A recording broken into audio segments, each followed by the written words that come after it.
Everything should be live. Well, going live right now. So it should, my Facebook feed should start pretty much right now. Hello? What up, man? I get to call the second we go Okay, live. what happened?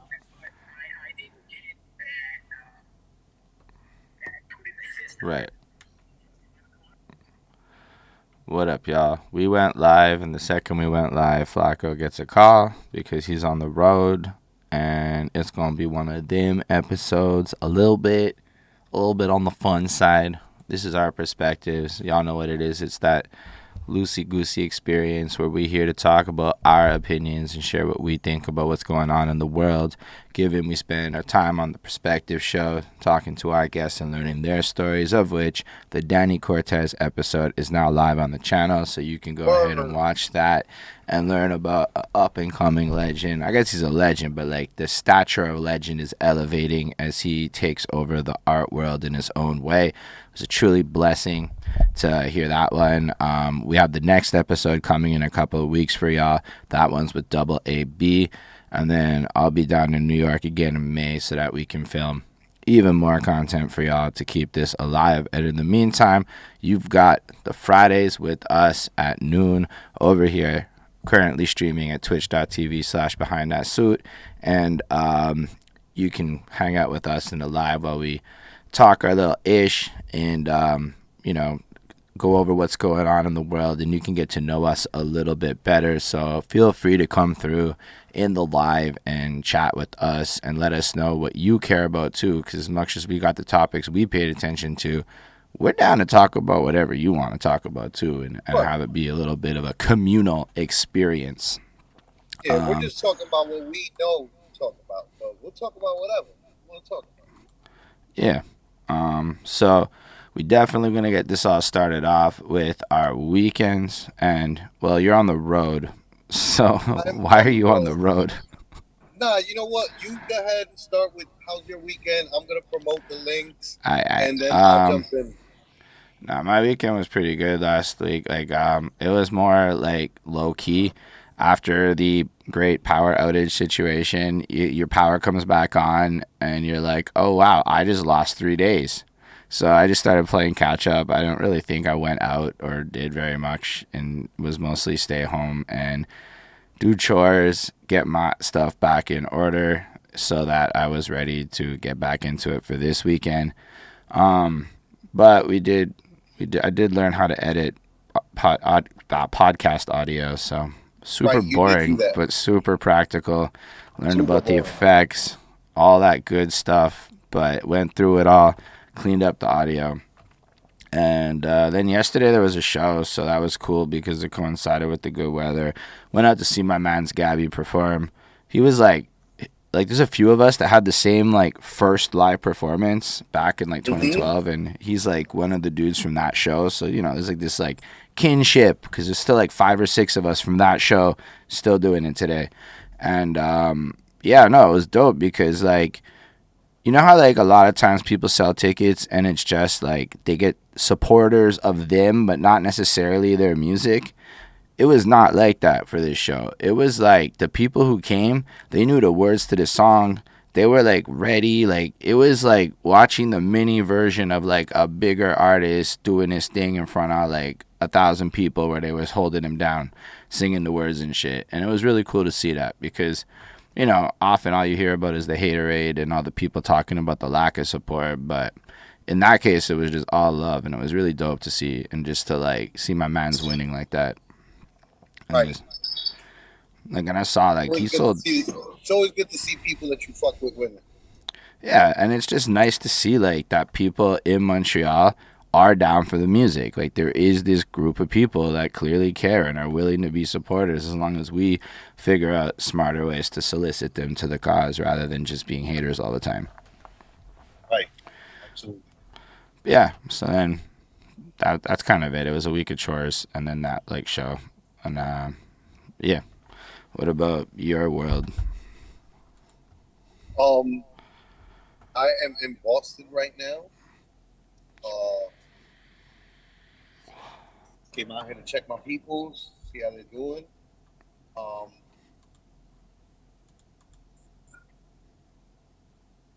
my weekend last weekend was what was it? If I'm not mistaken, actually, I think last weekend I stayed home. You did say you were staying home. Yeah, I stayed home last weekend. Getting ready for this week and this weekend. It's gonna be a busy week, busy weekend. Right. I So mean, yeah, I'm in Boston doing the show from the road in the car. Let's see, can I change my? Let's see if I can. well, I I like need this.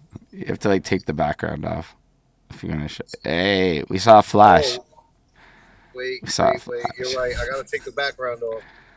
Yeah. Once you take the back, There we there we are. go. Hey, see, it's nice There, everywhere with people cycling. I like how that's the first thing we saw. fucking Boston, fucking Bostonians. There's wild white women that are just flagrant. Black men seem to like really show way too much love to white women out here. I'm not with that energy. I've seen several people be like talking their shit, being themselves, being like, yeah, Sub fucking on the Zamino. phone with their boys, talking crazy, and then all of a sudden, here comes a white girl, and here comes the timid voice, like, oh, hey Becky, how you doing, Becky? I'm trying to assuage you, Becky. I'm trying to make you feel better. I'm trying to make my voice appealing to you, Becky. Like, oh, fuck is that shit, bro? I see white people and I get more me. I become more me. Like, yo, straight the fuck up. I want to make you uncomfortable. Because if you get uncomfortable, that means that you're a piece of shit. Fuck you. Mm. You know what I mean? I watched something like that happen with my homie. We were in the back just having a chit chat, and this old white lady appeared, and I fucking swear the pitch of his voice went up, like almost like a whole octave, so that he like came up. He wasn't even aware of it. It was like this subconscious shit, and he just became like the most non-threatening he could be to this like little Right. old white lady, so as to be, I guess, Right. non-offensive or something. Right. Now I don't understand that. Listen, don't get it twisted. I'm right now. We're doing the show. Energy is up. Right. Right, right. When I'm with my boys and my people, energy is up. If I'm in the light mode, hey, everything's, even if I'm with my friends and I'm being jovial and cool, and some white person comes by, yeah, I'm gonna keep the same tone. But I'm never gonna shift my tone. I'm not gonna be at 100, and then a white person comes around, and I'm like, oh, I'm a little kitten. The fuck out of here. The fuck is that shit? Suck my fucking dick. How about that? How about that? Everything dead. Suck my dick, bro. That's Flacco's week.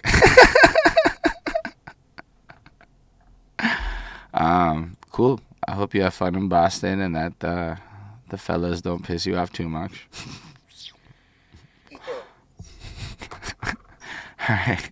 So, for the first topic of the things, I gotta do the timestamps. I can't forget that part. Oof, I almost did, but we're good Forget now. that part. Nah, it's bad to Forget forget that that part. part. 0830. So yeah, the first topic is the UFC thing. I'm just sharing the screen because it looks like there's a reel there. I wish we were parked. Cause okay, so what I didn't mention is that I'm in town in Boston, Beantown, right? To All right. check out the homie Villain. And well no, I mean we can still we're starting on that topic. Yeah. With the homie Villain, right? I am a part of a trio. Me, Frank, Brizzle, and Villain are like the foundation of Viva La Mezcla. Right. Um, and so I'm out here to check Villain, and I'm with Frank Brizzle. So I would Oh, love say for word. Frank. I would The love for the Frank the to get on Frank Brizzle. camera, but right now he's driving, right? Mm. And Frank is Frank, so nobody on the internet has ever seen Frank's face, and he I keeps have it that not. way, right? I'm So mad like he has to curious. be masked up to be on camera, and he can't. He's not masked up right now because he's driving. We don't want to look like we just came from a bank robbery, right? Facts. Plus, he's more in tune. Like I'm a MMA UFC fan, but I'm not a Izzy Asdanya Azadanya fan like that, and I'm not a Periera fan like that. Um, but pretty much Izzy won. He beat Periera. I think that I go for Periera last week. I think that's who I said I thought might win, but then I also followed it up with like, any given Sunday, anybody can win. That's facts. Yeah, you also have a reel that you put here. I'm not sure if I'm supposed to be playing that now. No, this clip that I have is to explain something that happened. Like there was a little bit of controversy at the end of the fight. You know what? Roll the tape. Yeah. All right, give me a second. I got that basically ready here. Boom. That was less impressive than I wanted. Now Son. Yeah. I think so. There's a video of him falling right next to you. I remember, but I kind of looked at him and laughed. What's up with that? There's this kid right over here showing. Thanks for the follow, Montgomery. He got him bad. Oh my goodness. Oh my goodness. Did his son really mock you? His son? Yeah. I think so. There's a video of him falling right next to you. I remember, but I kind of looked at him and laughed. Wait, What's what? up with that? There's this kid right over here showing it. They showed it to me. That's what the clip was? The kid there? That's fucking wild. Yeah, yo. I mean, listen, personally speaking, I'm all for what Izzy did. A lot of people are upset, like, because Izzy has lost 3 times to Periera already. So he already has lost. The guy that won the fight, he's already gotten beaten 3 times. But not all 3 of those fights were in the UFC. Because that fight right there that they're showing video of is not UFC. Right? So his son, really, like, in my opinion, I don't even give a fuck about anything that's not UFC, right? So all your little fucking, you beat me before somewhere else, that don't count, fam. Suck a dick. There's UFC now, right? But, like, furthermore, like, a lot of people are like, a lot of people don't like Izzy because he talks a lot of shit. But he's the type of guy that even if he loses, he still stands by his shit talk. So I respect people like that. You know what I mean? Right. And at the end of the day, he wasn't wrong for what he did. Like, yo, your son, like, there's something I kept on telling people after it happened. You can talk shit about me as a fighter, losing online all you want as a civilian, right? Right. But don't talk shit to my face, because the person that beat me could beat me because they're a professional fighter, but you can't beat me. So I'll fuck you up, motherfucker. You know what I mean? Like, yeah, that guy might have beat me, but I'll fuck you up. You know what I'm saying? And people don't realize that shit. Like, yo, talk your shit online, but realize who the fuck you are. You're not a professional fighter. So, like, mocking a professional fighter when you're not a professional fighter, even more, you're a fucking kid and you're fucking mocking, like, that's what you get. So now, when your father gets knocked the fuck out, I'm going to come find you in the crowd. I'm going to find you. I'm going to look for you. And I'm going to mock you back and show you how your father just got knocked the fuck out. And let me know how you enjoy that. He looked like he was probably 7 years old when he did that to him. And that was like 5 years ago. So he's probably like 12, 13 years old now. So hold that, you little fucking teenager. You know what I mean? Like, hold them nuts in your mouth. Hope you feel better about what you did. You know what I mean? And, there's a little bit of fucking pettiness for you to understand that, like, don't be a dumbass. Don't incur karma that you don't need to incur in your life. You know what I'm saying? Yeah. That's the lesson to be learned, in my opinion, here. Fair. I'm not going to lie. I don't have a whole lot on this one. Fair. Anyway, next up we have the Super Mario movie. Crushed it and did very well. Crushed it. I want to go see it. I'm not even going to lie. I haven't actually been like, okay, I want to go to the theaters and see a movie in a hot minute, but I just watched Jack Black's little fucking Cole Bennett music video, and I was like, nah, I want to see what Jack Black does with this movie. This looks like it'll be highly entertaining. Nah, it does look like it's gonna be good. They absolutely crushed it, bro. What is it that I wrote down there? Like, their budget was like what, 100 $377, yeah, 100 million, and they made 377 globally. And if we think back to what you said last week, when you're talking this kind of game, if you double your shit, you're winning. So big winning here, and that's the beginning, right? They're probably gonna pull like crazy money down the line over this because Nintendo know how to market the fuck out of this type of shit. I mean, listen, Nintendo, I wouldn't even put it on Nintendo because this is one of those things where, like, look, it don't matter. Like, you can have the greatest brand in the world, but if, like, your other thing doesn't translate well, like, right, like, if let's say Super Mario was a movie franchise for 30 years and they never had a video game, and tomorrow they made a video game, if that video game sucks, that video game sucks. Facts. It doesn't matter how good they are at movies. That video game could suck a dick. You know what I mean? There's been plenty of movies that's happened with, right? You know, especially like, when they try to make movies out of video games, they tend to not actually do very well relative to what people's expectations would be. Did the Harry Potter video game just come out like not long ago? Yeah, that did alright though. It did all right. It definitely, you know what? It definitely didn't do. It definitely didn't do as good as fucking Pokemon when that shit first came. And I'll tell you this much: that even Cyberpunk is still relevant, and Harry Potter is not. And everyone thought Cyberpunk was gonna die, but that game's still hot right now. And you can say it's not hot, but they made so much money that they are good for like the next decade off that game. I don't play video games like that. Frank would be able to talk more. So could Villain. We were about to pick him up in 20 minutes. Oh well, too bad for them. Let's move on. On the topic of movies, then Michael Jordan movie did good according to sources. They found their audience, but the budget was 70-90 and it only pulled in 30 million. So this is the opposite direction of Mario. And the media spin was Damon and Affleck are protected from their own failures thanks to Hollywood influence. Wait, what? No, that's me saying that. Oh, that's you saying that. I'm saying they Hollywood is spinning it by saying that they found their audience. They did not find their audience because they didn't even make their budget back on the first weekend. So, like, I guess I'll tell you this much: if this movie ends up getting an Oscar nomination, that just goes to show you and prove to you. If this gets an Oscar nomination, but Tiana Taylor movie does not, this is a perfect example of white fucking white superiority, fucking white privilege, fucking white people always protecting shit. Like Matt Damon and Ben Affleck are protected. They are Hollywood royalty. They're protected even in their failures. Meanwhile, everybody else has to fucking scratch and claw to fucking get even a little bit. You know what I mean? So yeah, I hear you. Especially when you look at who wins them shits, like Mario's not gonna win a lot of big things, even if it crushes.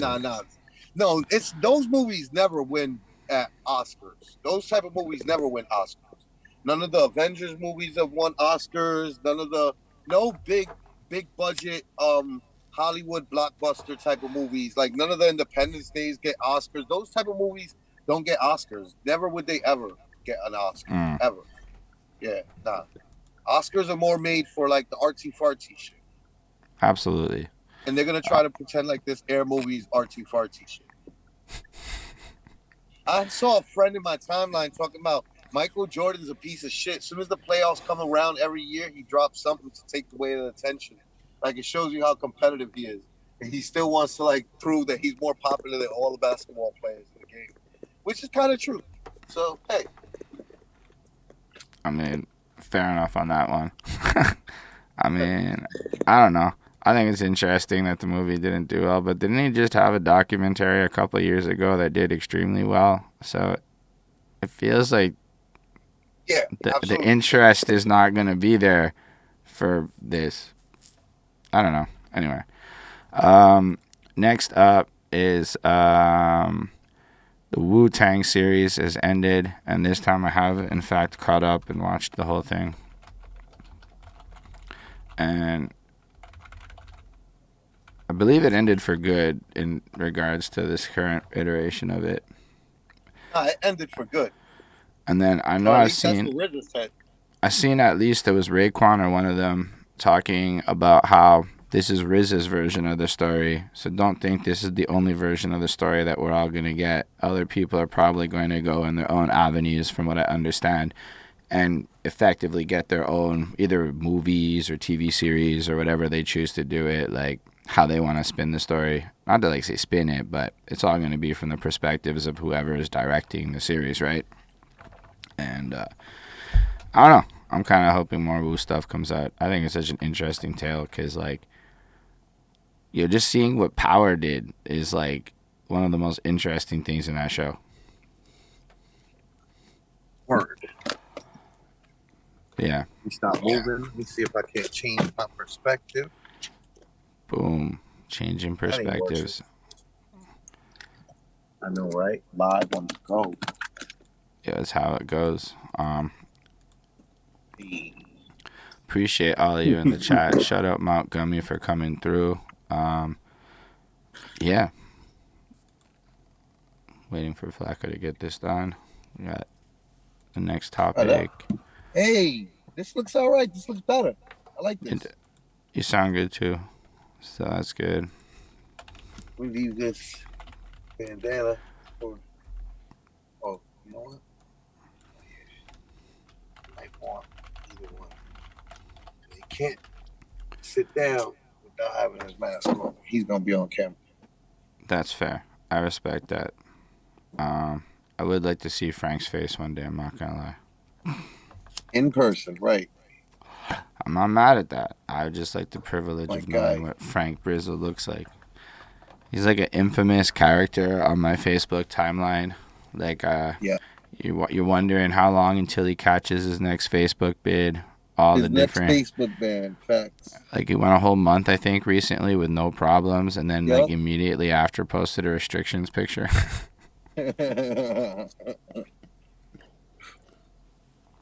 But yeah, I would say I'm a fan of Frank Brizzle. It's my brother. I'm a fan of him myself.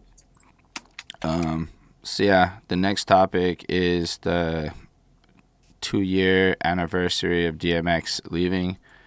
I don't know the exact date, but we've hit that point, and that's sad.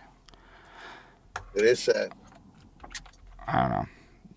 DMX is like a huge figure. It was April 9th was the exact date, so we're just a bit past it now. And yeah, rest in peace to DMX. The impact that man had. Rest in peace to DMX. Party Up is a wedding song all over the world. And not a lot of people get to be in the wedding song tier of life. Right. Ghostface is. That's a fact. But I don't know, man. A lot of people do the dance with their mother to All That I Got Is You. Oh, that's sweet. I personally have not witnessed that at a wedding.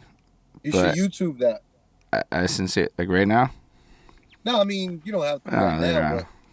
Yeah, I'm going to check it out. That seems like something that would make a lot of sense. It's a good song for it, too. For a son to dance with his mother. Yeah, that is a good song. But Party Up is one of them songs that I see everywhere at a level of like all demographical breakthroughs and shit. Anyway, the next topic is the Pop Smoke killers receive sentence. The first of 4 got 4 years. Smoke a cig in the car. Put the mask on, cause you're gonna be on camera. So he's gonna be on camera. Mask up. Let's go. So yeah, the Pop Smoke. Before you get in, because I'm telling you, you're gonna get in. You're gonna be on camera as soon as you sit down. Facts.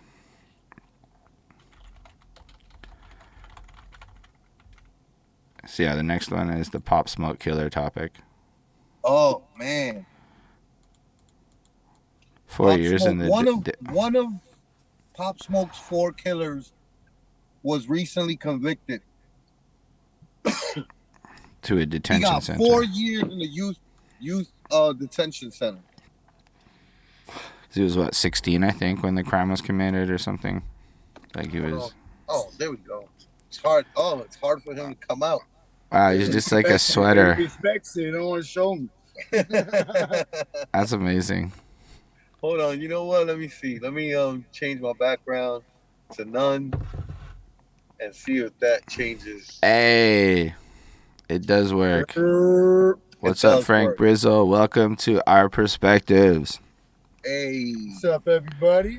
You know the debut. It's like my pretty face, you know. Love it. It's myself. You take a picture. I love it. I'll just fuck you in your face. So what was it that it was for, he got He got he 4 already- years in a youth detention center because when he committed the crime, he was like a minor like that. So they and sentenced Frank him. was telling me that he's already served like a year and a half. But it don't count towards his 4 years. So now he's starting his 4 years now. I'll say word. I thought that shit counts ahead of time normally. Something with the Usually youth, does. but something with California and the youth, it's not credited. Oh, that's wild. Fucked up. But that's good. I mean, he did kill Pop Smoke. He killed the fucking the coming king of New York City, man. Definitely. I don't give a fuck about him. I always say like I don't wish jail on no man because that's like worse than death. But I'm also not fucking crying for him. Fuck him. Nah, I was just, I don't know. The whole situation's Also- wild. His brother is I forget his name, but his brother's a rapper, a little bit known on the West Coast. I gotta look up the name. So there is like a little bit of that in there too. Like he has a little bit of backing. Got five. Word Fair. though. It's What really else? sad. Rest in peace, Pop Smoke. Next up is the DJ Akademiks signs to Rumble, the right-wing media platform. I thought you would have a lot to say about this. Me? Yeah. I mean, DJ You don't have an Akademiks. opinion about Rumble and streaming So- platforms and So all these Holden, other we I had- got we had- opinions on Hold them. on, you know what? Let me add the context then. Since you acting all shocked and surprised, like you don't know why I would think this, right? Ladies and gentlemen, so let me tell you something about like when me and Holden first started fucking with each other. Like I was like, yo, I'm a big YouTube guy, so I'm like, yo, YouTube, focus on YouTube. He was like, man, fuck that. Twitch is the Twitch shit. over everything. Twitch is the greatest. Twitch is, we need to focus. We could do YouTube, but we need to focus on Twitch as well. He tried to get me to start my page up, and I tried. I tried for a little bit. I just don't have the same ambitions for Twitch as you do. But So, at the like- end of the day, you have your I do. finger on the pulse I literally and see- wrote a blog on how Twitch was better than Instagram Live the other day. Like I'm really So you into wrote this a whole topic. blog on something, and now you acting shocked when I'm like, yo, what's your opinion on the guy that's going to the streaming platform? Oh yeah, it's like it makes sense for him, but in the big picture, it's gonna do very little for Rumble. This type of strategy doesn't work, cause like, so what happens is like Akademiks is obviously getting a bag for this, so fine, and then it's gonna be hype for it, but these platforms are never gonna get the critical mass required for somebody like you and I to go to these places without like an incentive to go there. The people on Rumble are people who can't be. Alaska.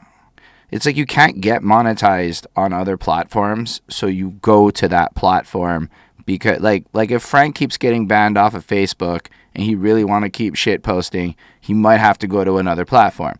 That's how you end up at Rumble. So it's like cool.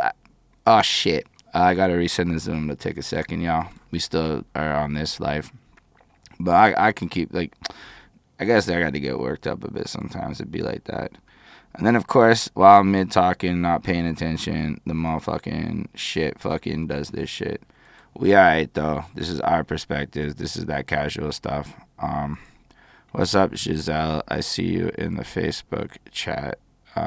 Good to see you there. We are not always great at watching all the chats, so I'll give it a second for them to come back in. And yeah, he saw the message, so it'll be up in a second. Apologize for the delay, everyone. We are working on building all this stuff out so that it's proper. You can help us support the habit at patreon.com/perspectives, and then you can help us finance the Zoom so that it's, not cutting out every time. But yeah, like basically, like all these Rumble platforms and stuff, like they're really cool in theory, but when you really look at the economics of it all, right? Like if they ever get too big, Visa and MasterCard are going to shut them down. Like they'll never get to like the places where they are, because at a certain point, there's just like the credit card companies are going to be like, nah, we don't want to process transactions for your platform that we think is promoting hate. and then there's no money flow. You can't work around Stripe. You can't work around this, and that's how come Patreon. What? Wait, what? A fire truck passing by and shit. Right.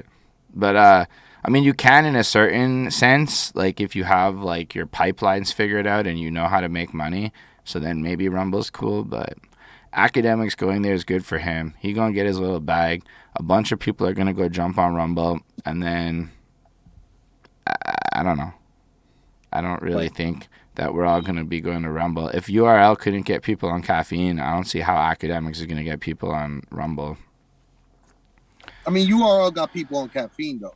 But like the greater world is not on caffeine. It's like stupidly niche, and it's no disrespect to URL like that, but like I meant like it wasn't enough to catalyst caffeine into the next thing to compete with Twitch. I think that they're still building, right? Because they're still pretty new compared to Twitch.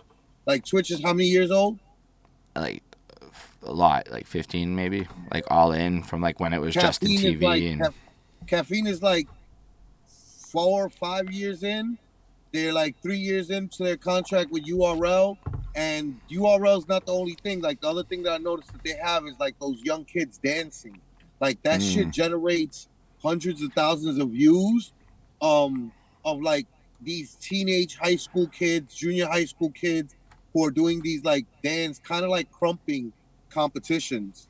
And yeah, I mean, I think that that's a good place to start building with two different cultures that are not like intersecting with each other and are bringing their own audiences of like millions of views, you know, when it's good.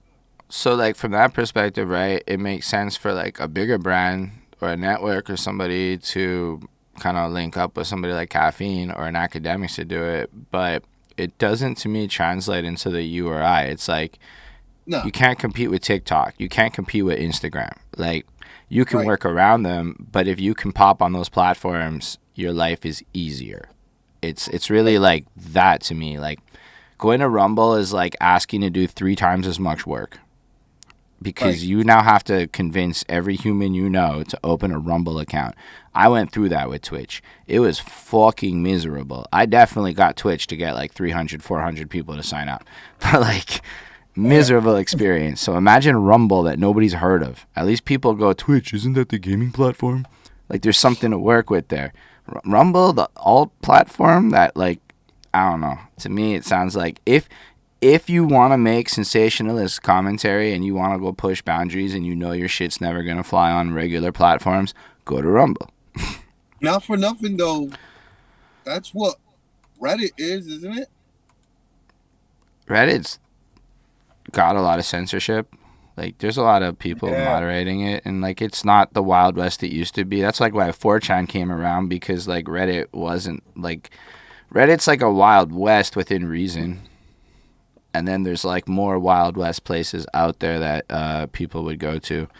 But if you can pop on Reddit, I promise you're doing better than popping on the alternative platforms. And I think that's like the goal of shit, is to figure out ways to make it go mainstream if you can. I mean, this is obviously if you're trying to pop. If you just want to go spit your shit to 30 people, Rumble is probably the place for you. You know, like... Right. So it's obviously about intentions, because, like, you know, some people want to rap in rooms where it's like 30 people for the spirit of it, and some people want to hit stadiums. Right. Absolute facts. I guess that would be where I'd end all of that without rambling too long. So the next topic is got a YouTube video, and it's the Diddy pays Sting topic on a daily. Oh my God. Play this video. I'm about to. So wait. Oh, wait, I got it. Reshare it with the sound. No, but you can talk still. I was gonna say, so like this is like an old topic that's just coming back around. You know what I mean? Yeah. That's not the video. No, it's not. It's about to be the video. That was just the last video that YouTube had. Diddy recently revealed that he has to pay Sting $5,000 per day for sampling one of his songs. I'm Asia Sky for Hip Hop DX, and check this out. Diddy has shown some love to Sting after revealing that he now pays the British rocker $5,000 per day for sampling the Police on his 1997 Biggie tribute, I'll Be Missing You. On Wednesday, April 5th, Diddy clarified a 2018 interview in which Sting said that Diddy pays him $2,000 per day for using his band's 1983 hit, Every Breath You Take. Sting confirmed the rumors after Charlamagne the God asked him about the four-figure daily payment in a Breakfast Club interview back in 2018. Is it true that Diddy have to pay you $2,000 a day because he didn't have permission to sample Every Breath You Take? Yeah. Wow. For the rest of his life. Wow. No, that's a lie. No, I read that before. That's not true, is it? No, why would he lie? It's on the radio. Yeah, it has to be It's on the radio. You read it somewhere, It ain't it's fake news. That's why Diddy slipped down from #1 and #2 on the Forbes list. Oh my God. No, I'm saying, but did he ask you for permission? Yes, he did. After the fact. Yes, he did. Yeah, it was after. We're very good friends now. Oh, okay. Now. Were you upset? No, not at all. He was happy. No, I'm very happy. How much you said it was again? I think $2,000 a day. It was $2,000 the rest of his life. Beautiful version of that song, and you know. According to Diddy, the fee has bumped up an additional $3,000, but he doesn't seem to be mad about it at all. When a clip of the interview was tweeted out, he replied and said, "Nope, $5K a day. Love my brother, official statement." Oh, okay. When Notorious B.I.G. died in March of 1997, Diddy sampled the Police's Every Breath You Take for the tribute track, I'll Be Missing You. If Diddy's $5,000 payment transfers hit every 24 hours, then that means Sting would recoup about $1.8 million every year from Diddy. So what are your thoughts on Diddy having to pay Sting $5,000 per day? Let us know in the comment section. Subscribe to the channel, hit the notification. You're gonna come out on camera. Yo, so say hello to Villain, ladies and gentlemen. What's up, Villain? What's up, Holden? How you doing? What's up, everybody? Doing good, you? Like it. So, this Diddy thing, right? Holden, do me a favor real quick. Bust out a calculator for me. Got the calculator, busted out. What's $5,000 times 365 days? That's 1.8 million. They just said that. 1.8 million, right? Check it. I was just listening to Diddy, a song while we were in the car called Blow a Check.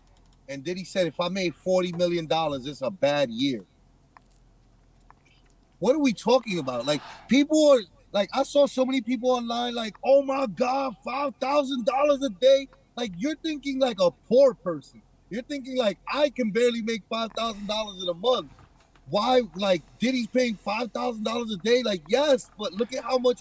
That song is essentially the biggest song that Diddy has in his catalog. Why wouldn't he be perfectly fine with paying $1.8 million a year for the song that, like, catapulted him to a place? Catapulted him to a place where $40 million a year is a bad year for him. But, like, also rich people have absurd money, right? Like, $5,000 a day sounds like a lot, and it is in the context of it, but to me it's an ad. Like, he profits off of the story. Like, yes. We're talking about it. Other people are talking about it. Now people are going to go run up that song. And in the big picture, Diddy made a lot more off of that shit. Like, this is just a write-off. Exactly. Like, it's just like at the end of the year, he looks at all his debt, he writes all of his debt off. And is it him or is it under a company that he owns, right? And then after the company that he owns, he gets money back for whatever, like, damages he had. So, like, it's such a mute conversation. Like, it doesn't even... Diddy spends $5,000 on the water. He half a cup of water he drinks in the morning. Bruh, like, he would easily spend $5,000 at any restaurant for, like, a meal. Like hors d'oeuvres. Or a meal. You know what I mean? Like, and I don't mean like treating other people. I mean like him sitting down by himself to have a meal will probably run him $5,000 because he's probably gonna have a Dom P bottle with his meal, and that Dom P bottle is gonna cost him $3,000 just by itself. So the Dom P bottle, $3,000, and then your meal, another $1,000. He blows $5,000 on one fucking meal for lunch, and you're talking about like $5,000 a day for a song that is profiting him endlessly for the rest of his life? Come on, man. This is the people on the internet got to do better, man. I don't think people have any idea how much money that guy could make off a song, because like people look at Spotify royalties and their entire understanding of music income is really limited. They don't know nothing about sync. That song has been in a lot of movies. That song probably makes more than $1.8 million for Diddy a year. Like, this is what I'm saying. But like just on movies, everything, commercials, like people don't get it, I guess. Like, and again, like he said, right, it's all commercial for him. So it's just like, yo, at the end of the day, he didn't pay initially, which is why he ended up paying $5,000 a day for the rest of his life, right? But what people aren't understanding is, again, this song catapulted him from relative nobody to an individual solo star. So literally the song has paid itself off 1,000,000 times over since then, because he's got a whole career based off of this one song that catapulted him into a solo career. Nah, that's facts, man. Moving on, man. All right, moving on. Bad boy. Yeah.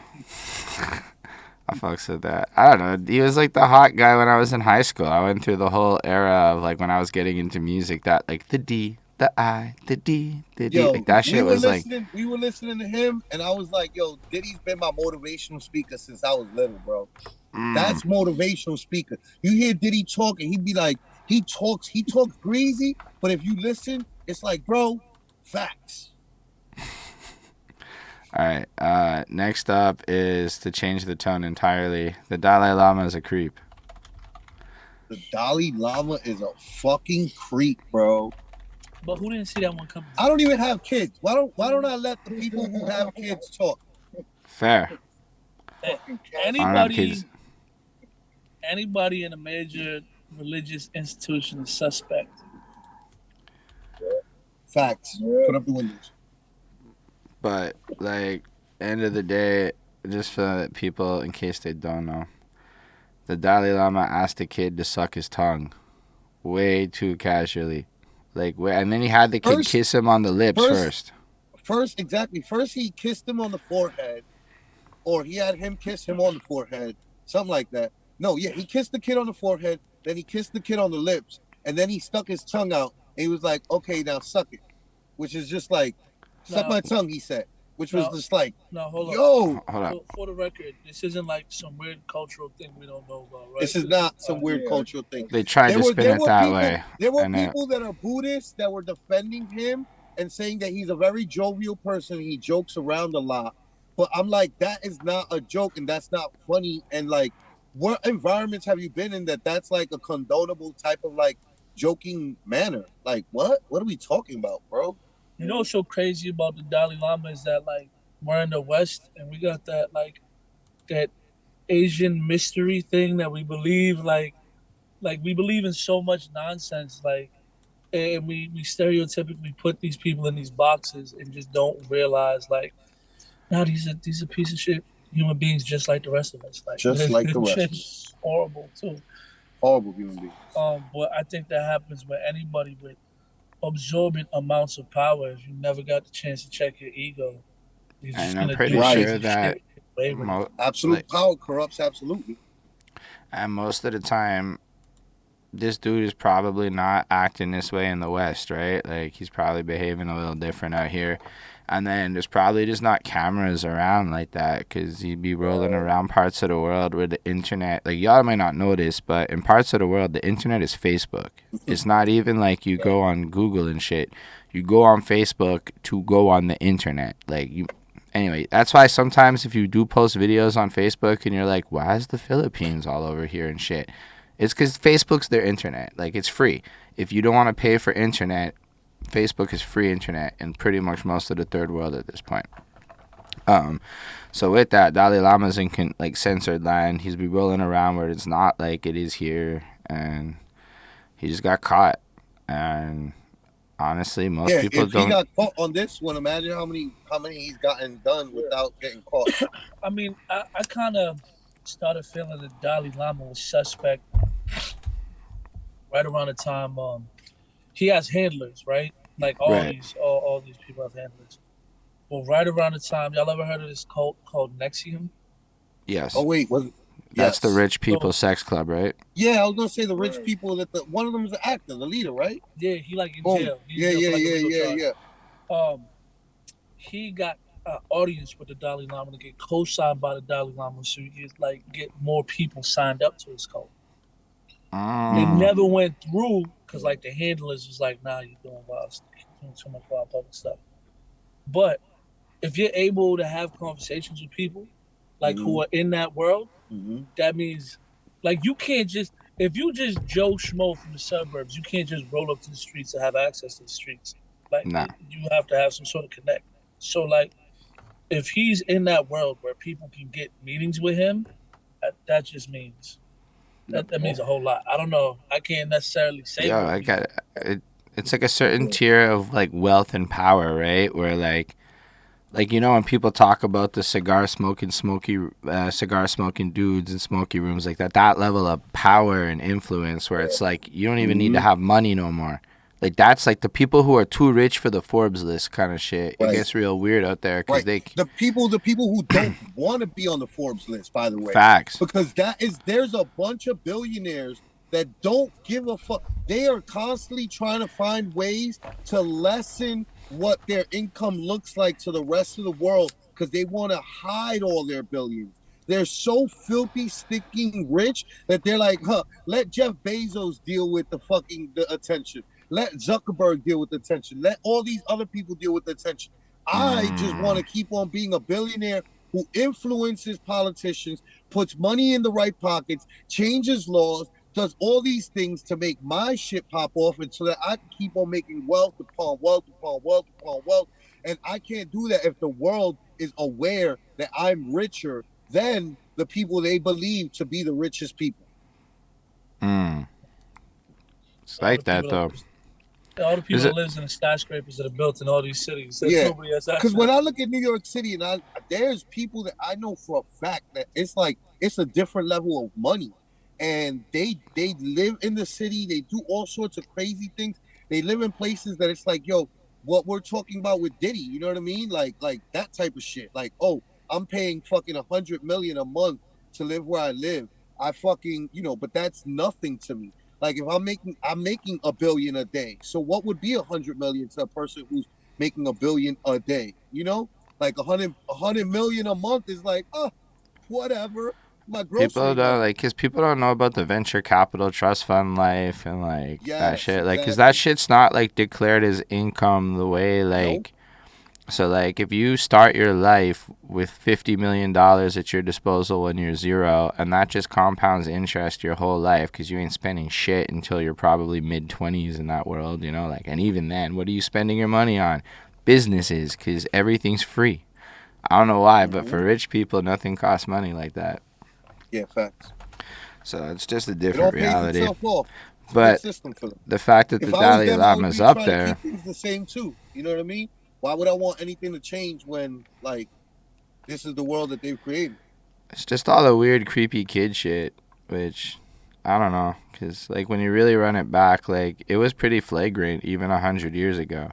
Like, recently... That lady that just passed behind me almost tripped. I saw her trip. That's hilarious. I watched that shit happen. She tried to play it off and shit. I seen it.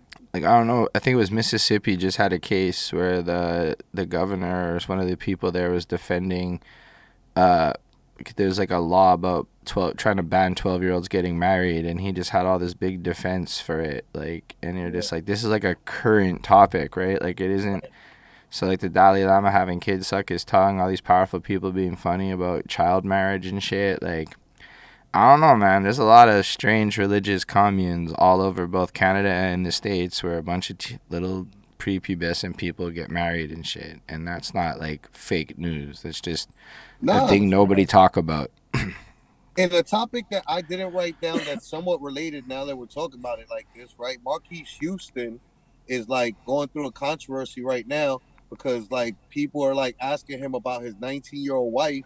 And he made the comments of, like, oh, nothing happened before she was of age. And it's like, my man, she's only been of age for a year. What are you talking about? You sound insane, fam. And Marquise Houston is not fucking the Dalai Lama, right, with power. He's not fucking like the rich, the wealthy. Like, he's barely rich type shit. Like, if he has a couple million, I'd be surprised. You know what I mean?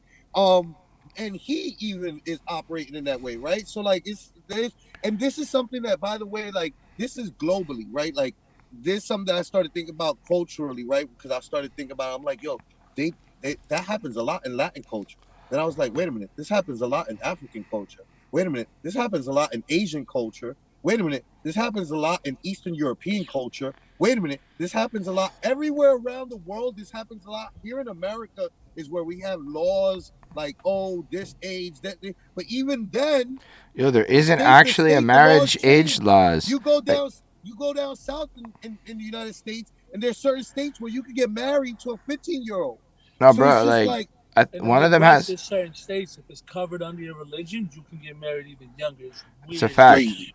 No, Crazy. no, New York is one of those states, if I'm not mistaken. Like, this is way more widespread than people would think, because there was a controversy with the Hasidic Jew community in Brooklyn over this type of shit within the last 5 years. Like, this shit be out there. What's really crazy is the statutory rape laws, right? So I know one of those states, it's still 14.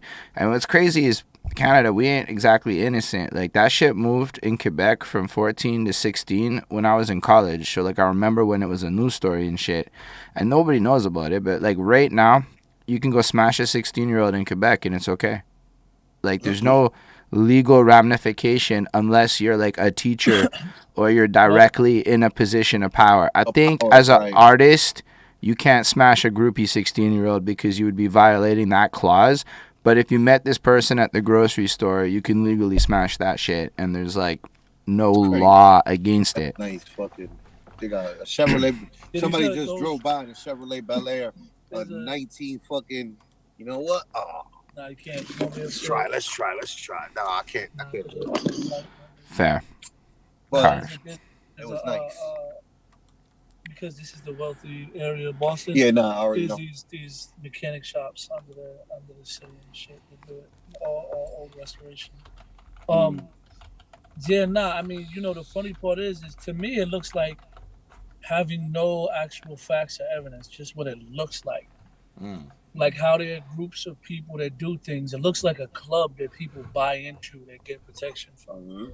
Because all these cases always have like amazing lawyers that nobody ever fucking heard of. Right. Until now, until they come out. So even if you're like slightly elite, if you like, maybe if you buy into a club, then you have this sort of protection to do that type of shit. The only reason why I liken it to that is because I have some pretty wildly rich friends, but like it's what I consider wildly rich. It's not like probably what actually wildly rich is. But they have a secret like wine club in Boston that you pay like 20 racks to get into. And then like for the year you can always just go down there and have a glass of wine. No, it doesn't equal up to the glasses of wine you're gonna have, but that's not the reason why you're paying the 20 racks. I'm pretty sure it actually does though, because wine gets very pricey. Like no, that's what I'm saying. Like you can get for a 20K essentially subscription or membership fee, you're getting like the top tier of like wines and shit. They still probably pay for those wines. I'm saying it sounds like you're just paying. It's like a golf club. For the access. You're just paying to walk in the room. Everything else is still paid. Right. Yeah. But at that point, if you're willing to spend $20,000, but you're paying to filter out people, right? You're accessing the wines that you probably can't. No, but it's more than that. It's more that you're accessing a room full of people that are willing to spend $20,000 to be there. Like if you really think about it, going to a fancy resort is an interesting flex because everybody else that went to that resort could afford to go to that resort. So you're in a fishpool of not broke people, or at least people who can prioritize getting a 5 racks together when the time comes. So, or like that's why university's advantageous, because you're in this club of people that were able to go to university. So like there's a network viability to that $20,000. Where I don't really think it's about the wine. Right. It's just the price tag. Rubbing elbows. Well, I mean, I'm sure that it is, right? It's one of those things where, like, it is partially about the wine. Right. There's these different entry points, right? I'm pretty sure that if the wine guy really wasn't interested in wine and he was interested in golf, that's where he would put his 20,000. But I also think that's a cultural thing in Boston, too. Like, we don't have, like, the guys who do golf in Massachusetts go to New York.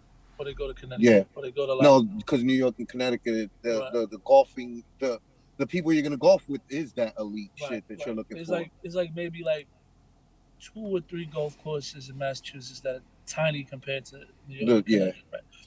So I think it's the culture, but I also think like Boston has this weird old society of people too, and it's like it's crazy, and as independent as Cambridge thinks it is, like all the old wealth of Boston is inside Cambridge. Cambridge is a city right next to Cambridge Boston. is also where Harvard and MIT are located and shit. All right, enough with the Boston history lesson. Nah, this is super interesting. Villain would find a way to fucking interject Boston.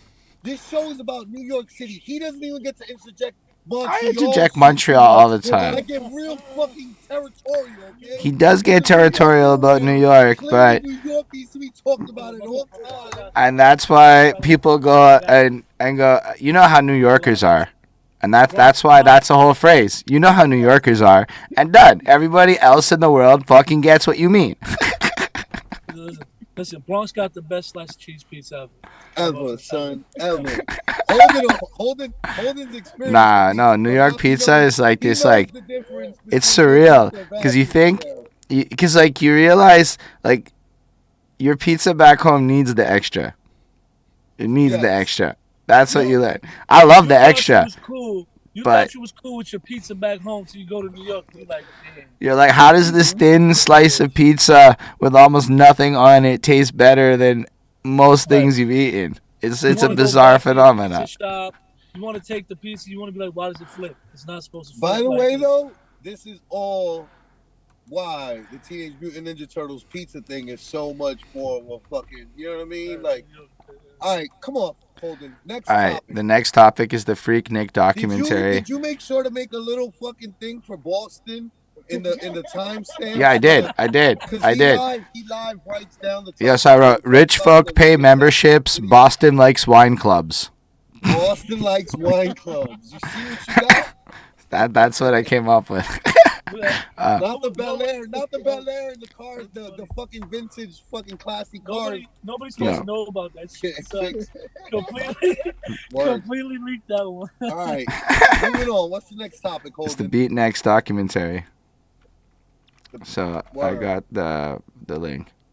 Hulu says it is filming a documentary on the legendary Freaknik Festival. It's called Freaknik, the Wildest Party Never Told. The documentary will share the rise and fall of influential street party music. I might have said BeatNext. Working on the project now. There is no release date that has been set just yet, but we know this is certainly going to bring back a lot of memories, both good and bad, for people all over Atlanta. Fair. I don't really know what that's about. Y'all are muted. Talk about it. Oh shit, more shit's playing. Alright. Yeah, so the Freaknik documentary is coming, and it might bring bad memories for people is what I took from that little clip. But yeah. We gotta stop by the store to pick up roll. Yo, the Freaknik documentary is it's the most. Let me tell you something. This goes to show you how Black people, we move different than everyone else. Where like the rest of the world is like caring about like Dalai Lama or there's a lot of things that happened in the last week, right? All these topics that we talked about. But in the culture, like in our spaces, in Twitter spaces, online, the topic of conversation for everybody every day has been Freaknik. And like videos are leaking. There was a video of Kanye West recording a chick shaking her butt at Freaknik in '99, the last one.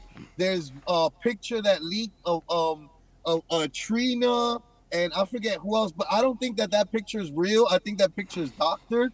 And there's like a gospel singer that's in the picture with Trina and shit, like a famous one. And like that's like, but this is what I'm telling you. Like this is where like everyone else is talking about all these other things. Black people, we are firmly concentrated on talking about Freaknik right now. And there's all sorts of like little conversations that go on within it, right? Like we talked about this on here before last couple of weeks. I talked about being in Virginia Beach for one of the, I think it's a Greek fest or something like that I was out there for.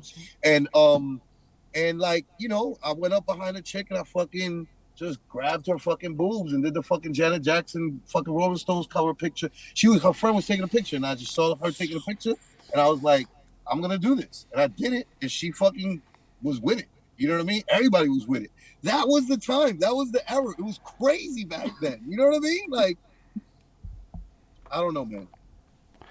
That's why people have no camera parties now. That's why people take phones away when people walk in the rooms and shit. That's why that's a whole culture. Listen, well, that's what's crazy about Freaknik is that it probably wouldn't have been able to survive in this social media climate. Like it was, Well, I think it's just era.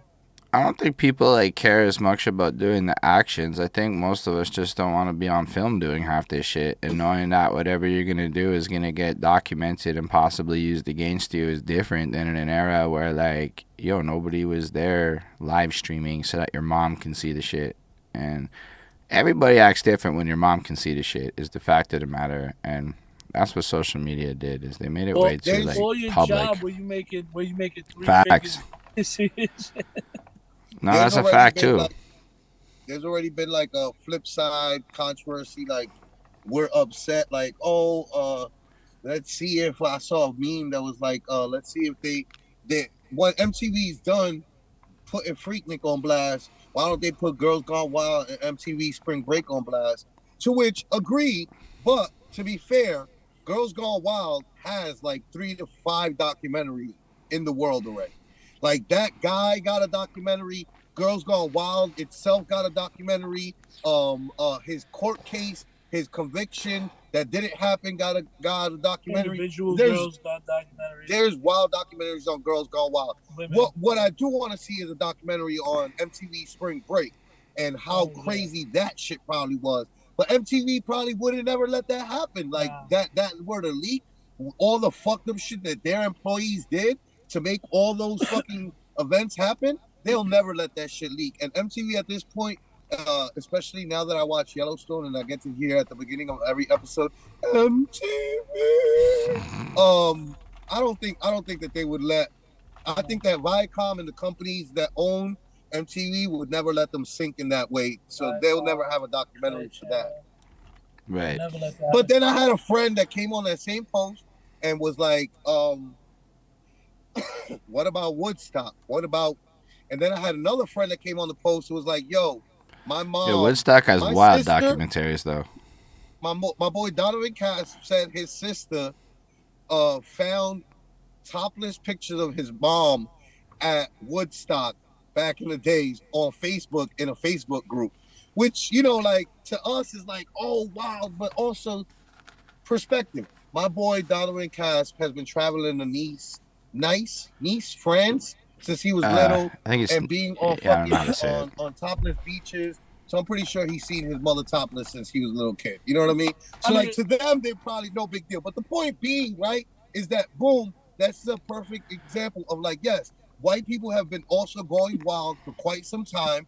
We're not the only ones. Everybody was wild back in the days. This isn't just like us thing. Oh, I remember one time my dad was telling me.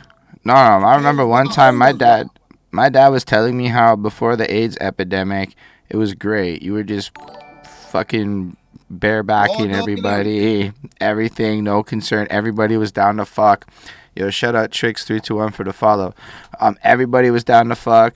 And then he's like, then AIDS came and you had to start wearing condoms. And I'm like, man, these are just not exactly what I was expecting. And then his mans was the same age and they were just reminiscing on this glory era. And I was like watching 2 late 40s men think back to their great teenage years. That's our COVID era. You Yo, remember just cough on people? It was fine. That's hilarious. That is actually funny. I think Freaknik is like, in a sense, like, yeah, you're gonna be looking to see if you see your mom and your dad, but I think it also speaks to like a cultural like shift. You know what I mean? Because even for that space to happen socially, things had to have changed. But I think that's one of the things that like we always miss about social responsibility is that these big events happen, and it's almost like traceable back to big, like people with large amounts of power, right? Like these large events happen, and then things and I'm not saying oversight, but I'm saying because like people are looking to get over and manipulate other people because we're just horrible human beings. Yes, absolutely. And so horrible things happen to people. And it's kind of almost on the same vein of people having too much power. Yo, this is the first world problem right now that I'm having. I'm trying to smoke my weed, but the air conditioner keeps on fucking flicking off my lighter. So it's like I either sacrifice the air conditioner or I don't smoke, one of the two. But I'm just like, I can have both. You know what I mean? I'll turn off the air conditioner for 2 seconds, smoke.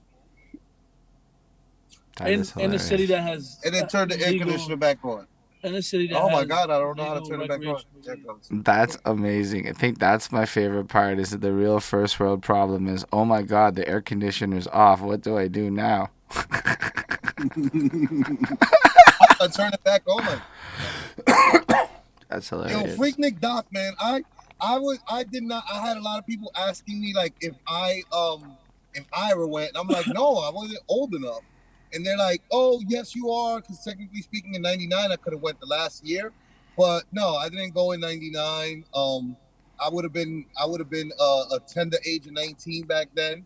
I was definitely already on the road and partying hard. I had already been to Virginia Beach for Greek Fest and been to Howard Homecoming and all these other places to do the same type of shit with the same type of vibe. I just never went to Freaknik in particular. I've been to Philly Greek Fest, Virginia Beach. I've been to Howard Homecoming, or a bunch of things that, like, you know, all of us from the culture in America tried to attend back then. But I didn't get to go to Freaknik. Shouts to everybody who did go to Freaknik, though. And don't be embarrassed. Like, own it. Appreciate it. We were freaks. Our kids are freaks. Our parents were freaks. Every generation. Yo, if you want to talk about wild shit, yo, imagine what our grandparents were doing in the 60s with all them drugs. Out, bro. The 1800s, niggas was out here doing wildness. And you know what, by the way? You know what I think about? You know what's the shit that I think about the most? What the fuck were what were our filthy ass ancestors doing back in the days when they didn't have cleaning products like that? Fucking cheese dick and fucking nasty fucking smelly fucking pussy, just fucking nasty fucking all over the place back in the days. Like, fuck out of here, bro. Vinegar and baking soda came from as a douche. Like, they had douches back then. Facts. But no, they knew how to make soap since time, though. Like, they figured out soap a long time ago. Like, they just didn't clean. They didn't know how to clean. Right. I'm just saying. I'm just pointing out that our ancestors likely were some filthy fucking motherfuckers. You know what I mean? So, like, therefore, like, none of us need to be ashamed. We all need to own our shit. Be proud. Do not fucking, like, I said this speech to my little sister when I dropped her off at college, right? My little sister. I dropped her off at college, and I was like, listen, explore yourself sexually. Be with as many guys as you fucking want to be. Don't pay attention to any chicks that might call you a slut or a hoe. Fucking explore yourself sexually. Figure out what the fuck you like. That's the age to do it. When you're fucking in your fucking junior, when you're fucking, once you start fucking, I don't care whether it's 15, 16, because I know that I was fucking by 16. I know most of the people in New York City, I was late. Most of the people in New York City lose their virginity by 12 years old, 13 years old. There's a whole city. So like people are fucking already, right? Like, once you fuck, like, yo, fuck as much people as you can. Enjoy yourself while you're young. Wrap it up. Keep yourself protected. Don't get any diseases. Figure yourself out sexually. And then go fucking find a person who's going to be the partner that will satisfy all those sexual kinks that you have. And fucking enjoy life, man. Like, literally, Facts. fucking enjoy life. Fuck and enjoy life. It's key that you understand. The only thing I want to say about Freaknik is that a lot of people don't understand, like, the social climate of that time. That, like, if you were from the North, you were coming down there on, like, a cosign from somebody from the South. And 9 times out of 10, it was somebody from Atlanta. Yes. Like, you couldn't just show up. At the beginning of Freaknik, that was what they were talking about in the there's a documentary on this on I think, was that the link that I showed you, was on Comedy Hype? And pretty much it was like explaining the end of Freaknik, and it came. Ah, fuck. I was very invested in that, everyone. Terrible timing, but it be like that sometimes. Well, it'll be like that one more time for sure. We got 40 more minutes until the next free. I wonder how many people do this. Like, I know it feels like whatever, but I wonder how many people are out there on their Zoom game getting interrupted. Like, I'm willing to put up with it for now. I hope y'all are willing to put up with it too. We're doing our best to manage everything. But we'll be back with the continued conversation of Freaknik, and I'm glad we're having this conversation. I'm like, I started this off like, I don't really know what Freaknik is. I should have looked beforehand, but whatever, it'd be like that. Conversation is going to continue now. Oh shit, the car just emptied. Flacko comes back and the car's gone. Fair enough. Guys are taking a cigarette break. I'm just like, fair enough. All right, I guess that's so you had to get invited to Freaknik. It's culturally what it was. You were saying the documentary was saying something? Yeah, so the documentary was like breaking down the way that it ended. At the end of the day, pretty much he's right. Listen, Freaknik started out as a college thing. The college campuses down the HBCUs, historically black college universities in Atlanta, doing something during spring break for all the kids that stayed in town at school. And it just kept on unfolding every year and getting bigger and bigger. Why? Because that was another thing that I said to my wife when we were talking about the shit.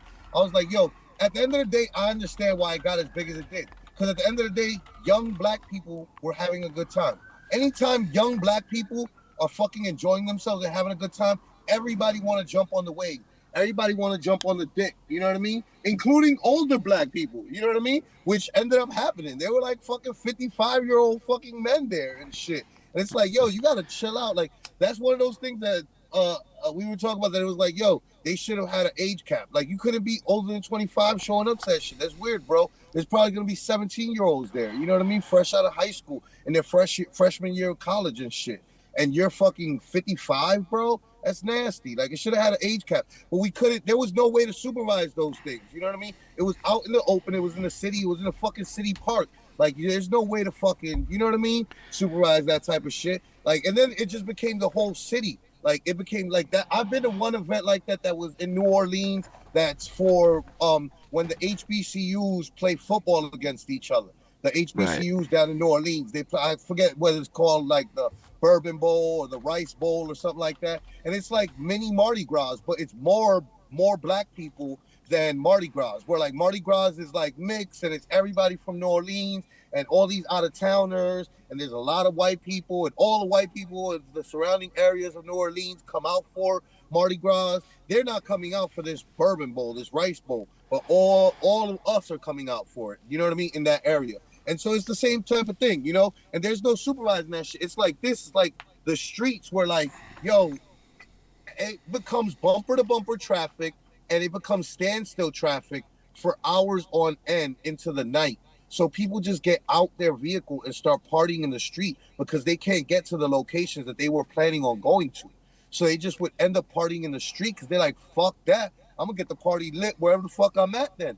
And I did that when I was in New Orleans. Like we were like in the middle of the street. We were in those promo vans. We had Cash Money Records when they first came out. We had girls on the. I was dancing. I was young myself though. I was underage myself. So if there were any underage girls that were topless dancing on that van with me, all good. I was also underage with them. And so you know what I mean? Like, is that all good? Like, that's a whole other conversation. No, that is well, it's all good for you, but is it all good for like the greater picture of the scene? No, it's good for the greater good. Yeah, because definitely it was good for the greater good because they took off their own tops. I wasn't trying to take off. I'm not talking about you. I'm just saying, I don't know. Now that I'm thinking about it, like, is it good that a bunch of teenagers is topless in public? I don't know. I mean, yeah, because this is the point that I'm trying to make. Is like, yo, young people be wilding. Like, yo, you gotta let young people wild out. Like, yo, if you would have told me to like put her shirt back on when I was on top of that van and I saw like fucking like for like half a mile I could see in each direction traffic and like people swarming. It was like I felt like a superstar. I felt like I was Cash Money Records. I wasn't up there rapping or doing anything. I was just dancing to Cash Money Records with the girls that were fucking topless. And you know what I mean? Like, it was literally But like, yo, all that shit is fly. Nobody could have got me to stop back then. You know what I mean? So it's just like, yo, you can't get teenagers to stop. Teenagers are gonna enjoy themselves. They have every right to, yo. You're young. You should. You know. Facts. Freaknik, man. I can't wait till that documentary comes out. I'm gonna watch it. I'm gonna enjoy it, and I will not be embarrassed for any of the people that were there. All right, so next up, we have that 21-year-old guardsman arrested for leaking documents from the Pentagon about Russia, Japan, and Ukraine counteroffensive on Discord servers on some goofy shit. Yeah. I mean, I don't know what to talk about. Frank's the one that gave me this topic. Oh, basically what happened is I think the guy was trying to, like... You would know. You would it's global know. news. Bro, like, I mean, it's an interesting topic because, like, it's important news. No, it's important news. Or it's also, like, because I don't think people are fully aware of, like, how serious some of this shit can be or, like, how not free the information is. Like, yo, people be wildly... To interrupt, shouts to everybody in the comments on Facebook. Fact. Shouts to Sleepy. Shouts to Moni Rowe. Shouts to anybody from Brizzle and Friends right now who's tuned in. We shared it on the Brizzle and Friends group. A lot of people don't realize. Yo, for a while there, everybody thought that we were all the same person. And it's like, yo, we're literally all on camera at the same time right now. So, like, yo, we're just actual brothers. You know what I mean? And we have a lot of the same mentality and sentiment. And publicly, especially on Facebook, we never disagree. Like, we'll call each other privately to disagree about the thing on Facebook, but, like, we'll never disagree publicly on Facebook with each other. So, like, a lot of people just thought that we were the same person, that we were saying the same, you know, type of ideas and shit. So, shouts to everybody who's in the chat. Shouts to anybody who thought that any of us were the same person. We're not. They'll be back in the car in just a few minutes. They're just having a cigarette break. Yeah. Fair. Sorry. So yeah, basically, from what I understand, and this is the abridged, I barely know what's going on version, the young man was trying to prove some shit to somebody. Like, it's not like, you know, this shit's not a joke type thing. So he shared some actual documents in a Discord server. And the second you do something like share documents in a Discord server, you're basically like, you're in some trouble. I mean, look, Leshwan got some trouble over his situation, over sharing information in a Discord server. There seems to be a giant motif in life of if you put stuff into Discord, your life is, you're losing control of that stuff. And if you were not supposed to leak that stuff, that's how you're going to get yourself fucked. So don't trust people in Discord because everyone in Discord's a geek. Yo, it's just a fact of it. Snitch bitches in Discord that don't know how to hold the fucking water, If you really like go down, if you really go down the Discord rabbit hole, there's an entire culture of there's a whole culture of snitching in Discord moderator land where like you get rewarded by the power gains of being a Discord moderator. So it's like really weird. But yeah, the whole culture of power of Discord is based on who can snitch the best. That is crazy. It's crazy to me. Like, to me, it's like, yo, wait, don't we have a Discord? Yeah, you need a Discord, but you don't have to participate with the greater Discord community because you can just have private ass Perspectives. Does Perspectives have a Discord yet? Not yet. We got to make the Discord for Perspectives. Word. You run your Discord how you want, but in the Perspectives Discord, you're gonna get fucking banned for snitching. That's facts. People, I'm not like it's what I was saying. Like your Discord is a private space, but when you're trying to play the Discord game to be cool on Discord, because it's like trying to get verified on Twitter or you're trying to be cool on whatever platform, there's a whole scheme of snitching because they got to pay moderators, so people get bank off of like being like that. Yeah, nah, fuck that shit. Bitch ass shit. So good. Yeah, no. I like So this guy's gonna go down the river then. It's a wrap. Yeah, because he leaked fucking top secret documents on Discord. Like, and then that got out. Like, it's over. Like, you don't once that shit's classified, bro, and he got caught easy. Like, it was just some carelessness. That's not, they gotta make an example of this person. He was sharing that shit from October to March. I mean, from October to March, he was sharing, and like everything he was saying was true shit that'll come out in the newspaper 2 days later. Or like Ukraine's supposed to have a counteroffensive next month, you know, with all detailed plans and out like, yeah, nah, he's fucked. Yeah, no, it's over.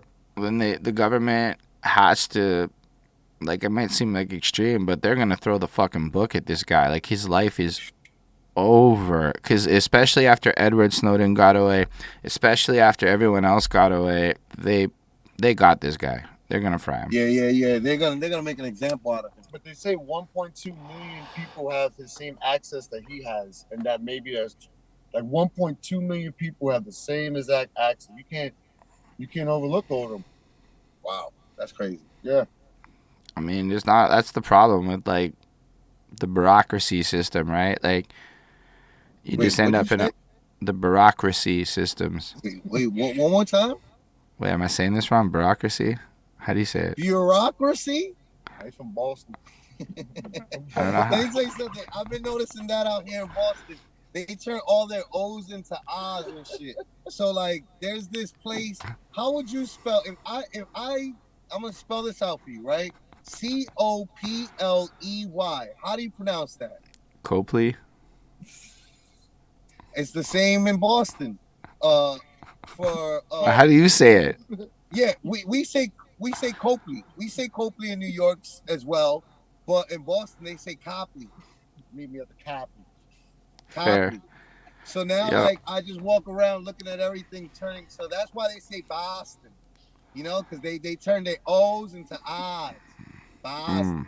And that bureaucracy just fucked us. That fucked you all up, Holden. I ain't never even heard you talking crazy like that before, bro. No, there's just certain words where I don't. Bureaucracy is your. My wife has the typical hood problem of like specific and Pacific. Like she gets fucking befuddled as fuck with specific and Pacific. Now there's a few words like that. Bureaucracy is your specific and Pacific, bro. Nah, there's a few of them where, like, I don't know, like, I learned the word the way I learned the word from somewhere, and then I found out nobody, or there's just words you never hear for whatever reason for a long time, and you just read them. So you, like, make up in your head how that word's supposed to sound, and then you say it wrong, and then everybody be looking at you. Comic books gave me that with, like, what is it? Comic books and posthumous. Is it posthumous or is it posthumous? I say posthumous. I used to say posthumous as a kid, but then when I got to adulthood, I heard a few people say posthumous, and I was like, that sounds way more like educated and right. But they're both, because, like, I think because there's a lot of that British versus American shit, right? So, like, sometimes I'd be saying words the British way, because depending on how I learned it, you know, there's a lot of British shit up here, and, like, then you, like, find out there's the American way. Like, yo, when I write the fucking descriptions for perspectives, I have to fuck with the Queen pretty hard. With the King now. It's the King's English now. Right, the King. But I have to remember that it's like I have to cut the U. So like when I write words like color and shit. Get the fuck out of me. It's the King. It's the King, Flacko. Excuse me, Mr. Littyyy Bro Flacko, sir. It's the King, sir. We fuck with them quite heavy. Technically, we still part of a what is it, a constitutional monarchy or whatever. Technically, it's still the king of my country. Technically. Get out of that system, B. Bro, I hate the system. I'm personally team why does the monarchy even exist, but we spend a lot of money on them when they come here, and I don't know why, but old people really love taking pictures of them. Maybe there's some money that they're putting back in your pockets that you don't even know about, you know, some white fucking wealthy shit. I don't really think. I think it's on some colonialism shit where we just pay for them because it's the king. It's crazy Queen's to family me though, because there's a lot of those islands. And I guess tourism dollars. They've given them up, and they retracted a lot of their, like, you know what I mean? Like, oh, we apologize for, you know, whatever, you know, monarchy shit and all this racist fucked up shit we did, and they've let go of a lot of their colonies in recent years. I think that like our relationship's a little different, where it's a lot more symbolic, except for moments where like they pull up. So as a guest of the country, we pay for their shit at like $15 million trips and shit. But like, I don't know. To me, it's like one of those non-issues where we could fight for it, but why waste time on fighting for that shit when we got like actual problems that we should be dealing with? So I like the passport access it gives me. It's pretty easy to go anywhere else in the Commonwealth. So I guess that's nice. Although America's basically got the same access. Right. All right. Next topic. Moving on. The next topic is Cashapp founders murder story. The Cashapp founders, if you want to run that one, because I know you're passionate as fuck. I'm gloating with the conspiracy theorists this week like a motherfucker. Let me tell you something. I am gloating on all the conspiracy theorists. First it's like, there's a conspiracy, that's a conspiracy. It's like, oh, the Fed now is coming, and like the government killed the Cashapp founder, and it's like, we talked about this last week, where like the Cashapp founder didn't even own Cashapp anymore. He just founded it. He sold it off years ago. He's like 7 or 8 years removed from like having anything to do with Cashapp. So it's like, it doesn't matter that Fed now came out and that you're bugging. The government doesn't care, right? And we find out this week that it was a fucking crime of passion. They were driving around together, and a fucking fellow fucking white techie up there fucking killed him and stabbed him to death. They don't know about the specifics, but they were driving around earlier that day, and they had lunch or dinner or something like that. I forgot how the day went, but 2 a.m. they had an argument, and I guess the dude pulled over and stabbed him. He was like, I hate you. That's how it goes sometimes. Stranglers gotta strangle.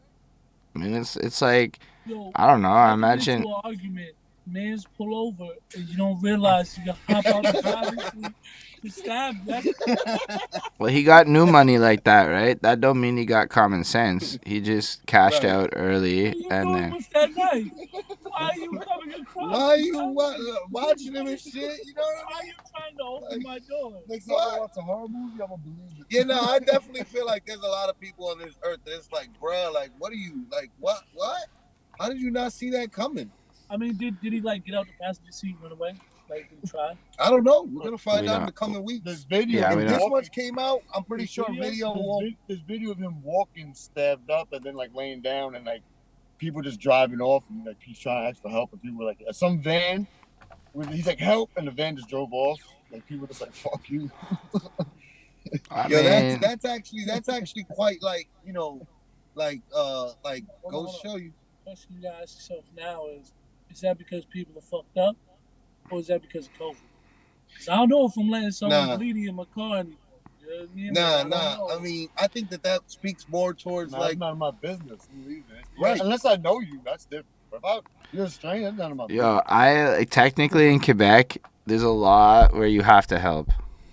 It's illegal to pull away. There's that same law in Massachusetts called the Good Samaritan law. Yeah, that's the same name. It's the Good Samaritan law, and it's there to protect you in case that person dies on your watch, but it also mandates that you have to do something if you encounter a situation. So, I mean, in theory, the government wants you to help. In theory. I'll tell you this much. Conspiracy theory debunked. I don't know. I'm not fully mad at conspiracy theorists though, because they are right sometimes. And they are right sometimes. I remember back when I was young, and they was all like, but then they start fucking going off the deep end, like flat earthing and fucking like, it's just like, bro, what the fuck? You went too far. Earth is flat, bro. What are you talking about? Every event is a false flag. If every event is a false flag, we're living in the Matrix and nothing is real. What the fuck are you talking about? We're in the Truman Show. We're literally in the Truman Show. Like, nah, fam, that's not what's happening, bro. I've been alive for this long and nobody clapped for me when I was in private. I didn't hear no laugh track. You're fucking bugging, bro. Get the fuck out of here. Jeff was like, that joke I said to myself was so funny I should have got a clap track. I should have gotten it. God damn it. That's facts. I laugh to myself all the time, like I'm hilarious.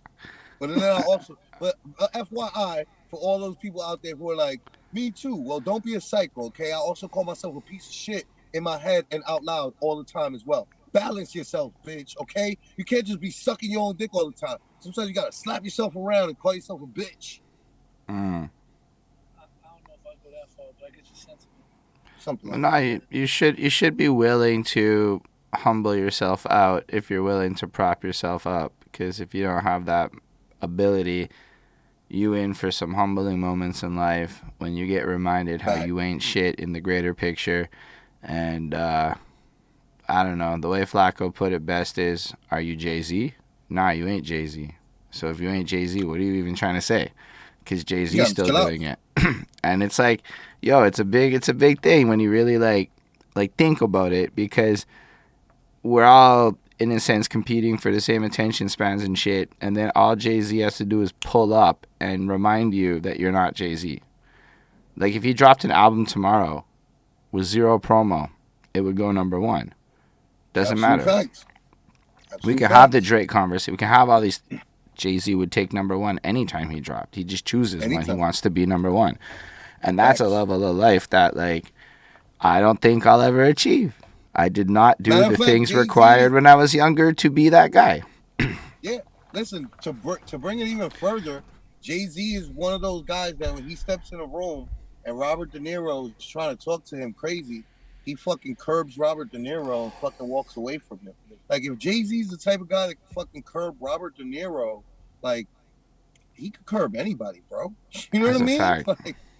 Like, takes a special nigga. Like, and he's brought Michael Jackson up on stage. I don't really think that there's any more, like, you know what I mean? Drake is ill. Drake is, like, the LeBron of this era.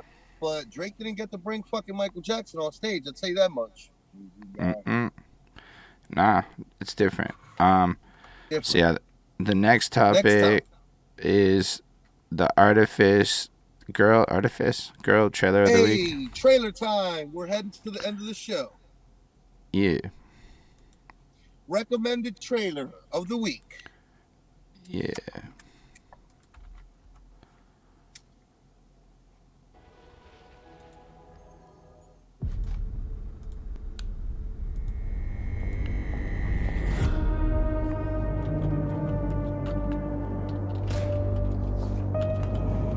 Gareth, do you recognize this girl? Yes. What's her name? Cherry. We think we can help you, but we need to help her too. You don't understand. Who is she? I'm asking you politely to let this one go. She's a child. The reason you can't find Cherry, the reason why she doesn't have a last name or a social security number, is because she's not a real human being. Hey, what's up? I'm Cherry.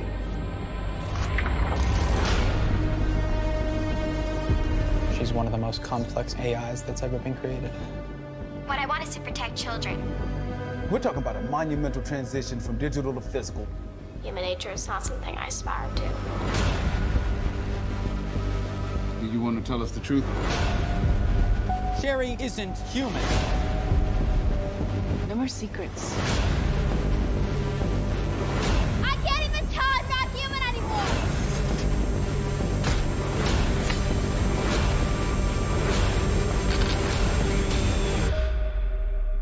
Hello again. Hello, Cherry.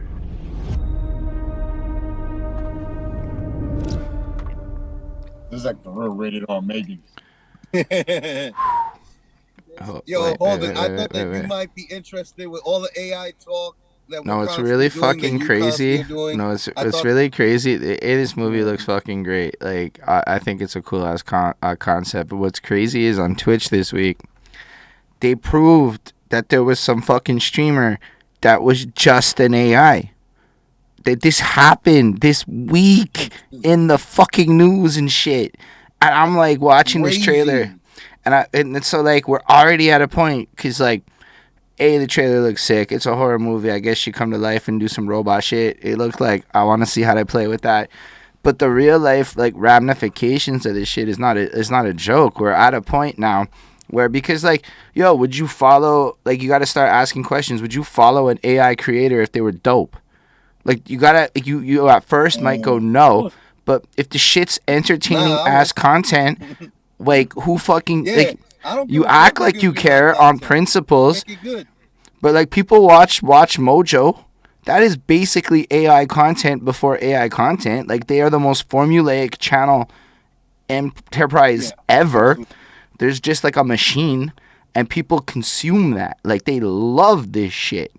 Half the content we see is so algorithmically generated that it's basically AI content already. Watch Mojo Travel and watch Miss Mojo. I don't watch it. I tried. And you know what happened? I was a real hater back in the day with Watch Mojo. I saw what they were doing and how successful it was, and how what I was doing was not successful. And I was so salty. Like, salty, bro, for years. For years. Because, yo, they're a machine. There's a restaurant out here in Boston called the Salty Pig, and now I can't get it out of my head. Fair. That sounds lit. It's not called that. Still got to eat it. What happened? Go ahead, go. Yeah. No. Deus Ex Machina was like probably the best example of. I said Deus Ex Machina. Ex Machina was the best example of an AI movie.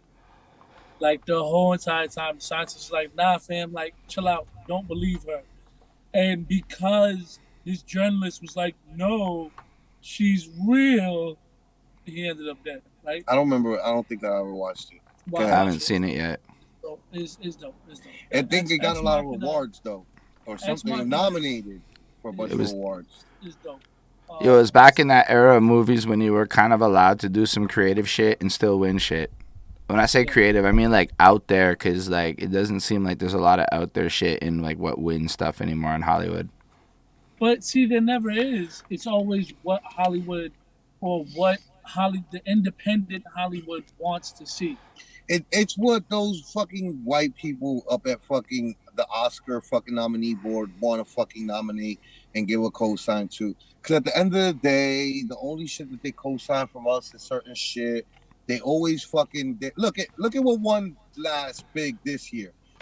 Everything Everywhere All at Once. Everything Everywhere All at Once is a fucking bootleg Doctor Strange multiverse or Spider-Man fucking Into the Spider-Verse, or like Spider-Man, the one with the fucking Tom Holland and fucking the two other Andrew Garfield and whatever's the corny one that did the first Spider-Man. Tobey Maguire. I hate Tobey Maguire. Such a shitty actor. Anyway, and such a shitty Spider-Man. But anyway, the point is, you know what I mean? Like, it's already been done. They've been doing it, and then all of a sudden, you don't give all these Marvel movies awards, but you give an award to the movie that copycats the whole theme of the Marvel multiverse, and you give that an award because, like, oh, it's so amazing, And I'm like, it's not that amazing, man. I really did not feel like that movie was that great. I felt it was overhyped, and it touched plenty. It was like, oh, it's an Asian lead,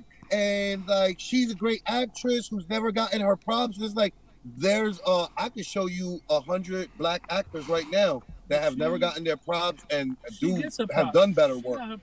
She's been gotten her props. Wild Times, exactly. She was in Crouching Tiger, Hidden Dragon. How much more props do you want? You know what I mean? Or Hero, one of those two. It's like, yo, those are huge movies. That was the only version of that style of Asian movie that made it to the Western Front. Right. So, like, the point is just like, yo, it had a lot of things. Then it was like, oh, Jamie Lee Curtis is getting older. She never won an award. She deserves an award. It's like, bro, a bunch of shit that is just like, I don't agree. Like, Angela Bassett was doing a great role in Black Panther Part 2, and she hasn't won an award ever. She didn't win an award for when she killed fucking doing Tina Turner, when she fucking killed doing fucking all these roles that she killed throughout the years. But and then she don't get the award for, like, because those are just pity awards, right? Like Leonardo DiCaprio, when they finally gave him an award for The Revenant, none of us gave a fuck about The Revenant like that. I was so an award for The Departed. We wanted him to get an award for Wolf of Wall Street. We wanted him to get an award for a bunch of other movies. Yo, even the one where you like ran away and like faked identities and shit. You're gonna do that for Denzel. You're gonna do that for all these other actors. Do that for Angela Bassett and give it to her and not fucking Jamie Lee Curtis. You could give Jamie Lee Curtis an award another year. You know what I mean? But Hollywood is very selective of what the fuck they fucking choose to do. And But the Oscar, back to the Oscar committee is shitty as fuck. They suck. so all just the think dicks in the about world. how this I hate like them more than I hate the Grammy committee.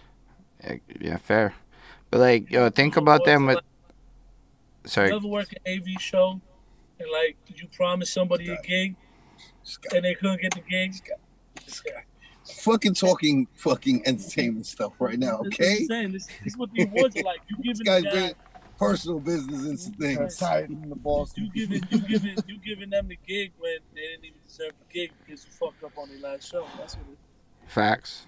But like bring it back to the AI part, right? Because like the fact is that means already people can be out there programming an AI to do live stream content, and it got followers, and it was like, it could turn into an OnlyFans at this point. So now you're going to have you imagine the pimping game when you don't even need girls. Right. Like there's a lot of, and then Hollywood, like, do they need actors? Like, I know it sounds absurd, but like, actors are asking for points on the release right now, right? Like these Marvel movies, if I'm not mistaken, the actors get percentages on the theatrical releases because they're at that point such a high commodity. So what if you can create an entire superhero franchise that is unconnected without having to do that, and none of them are actors, and you do it animated, and then all the voice actors are AI? And I'm sure what's going to happen is people, like if somebody walked up to you right now and said, I'll give you $10,000 a month for me to license your voice, you're going to say no? Of course I'm going to take that. Be like, yo. Not just licensing. I'm going to negotiate. Okay, come but back with a higher offer. You will. Most people do. And I'll be like, all right, so then I'll take the $10,000. Fine, let's do that. Because it's just you don't have to do nothing. You just go into the studio one time. Like if you got $10,000 a month, you probably got a little bit more. Let me see how much I can get out of you. Let's go for $100,000 a month. And if you can't meet me there, let's do 50. You can't meet me there, all right, I'll take the 10. And people will do this because even if he'll negotiate, most people aren't going to negotiate. That's $120K a year to do nothing. And some people will do this, and people will make all this content with your voice, and it's like, I don't see how it doesn't go that way. And then no, there's definitely, listen, me having that attitude, I know for a fact I'll be in the minority, and that most people, especially people in the Midwest and the South, bro, I would take that in a second. They're gonna absolutely be like, yo, fucking 10,000, and they'll probably pay less than that, where they'll be able to get away with it. And well, the other flip side of the question is it's not just actors and or actresses. It's directors, it's producers, right? It's camera operators, all of it, key grips, PAs. You'll be able to produce the entire movie with not even being on set, from home, clicking some buttons. Yo, I'll tell you this much. What was it? Who was the famous producer in Entourage? The Ari Gold dude, or no? Was it Ari? Ari was the agent. No, he was the agent. I think he ended up producing a movie. That's how it ended. Essentially, Ari Gold would be able to do a movie by himself and not need nobody. And he would get Vinny to like sign over the rights and the image, and then that's all he needs. It's done. The AI will figure it all out for him. And then it's really just about licensing deals then. And then you already know these old guys like a Robert De Niro would be totally happy you can license my whole image? Right. I just need to approve it? Okay. What do you need me to do? And if not him, somebody else would do it, but he was cool with letting AI make him look a lot younger in the last big flick he did or whatever. So I assume they're comfortable with some of this shit. Anyway, I just think the industry is going to change per pretty much everything because ChatGPT is lit and a lot of this stuff is not going away. And why would it? It's pretty dope for the average person. It's just scary for creative professionals that have relied on algorithmic thinking. Yeah, facts. Moving on. That would be like the end of the main list of topics, but I did want to throw one in because I'm curious what y'all think about that story with the little kid, the 6-year-old that shot the teacher a couple months back, and now the mom's getting charged, and the teacher's trying to sue the school because the kid had a bunch of violent behavior going on, and they could have prevented this from happening, but the 6-year-old walked in and shot a teacher. I mean, And, if I was a teacher, I'd be like, I'll probably sue too if I got fucking shot. Because you.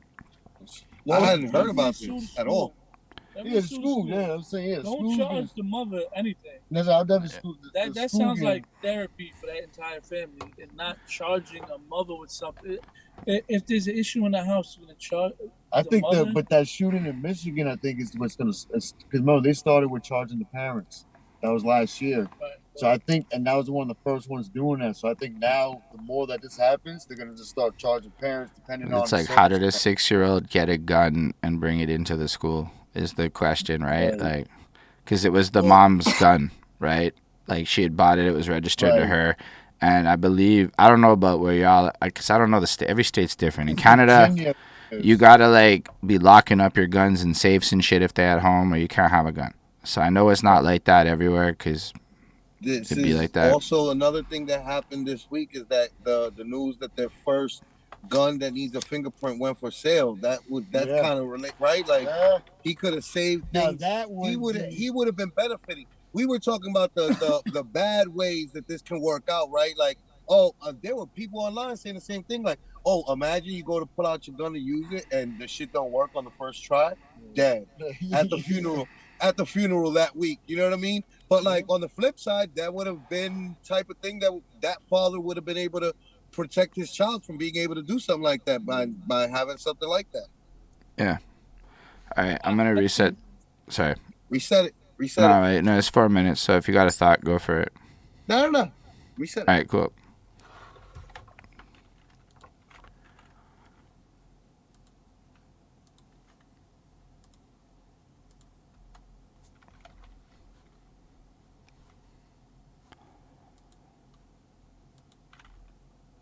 I'm gonna just finish this up. I forgot to talk. My bad, everyone. We out here still. We're almost done the episode, but boom. That's just about done. And I gotta update the timestamp thing.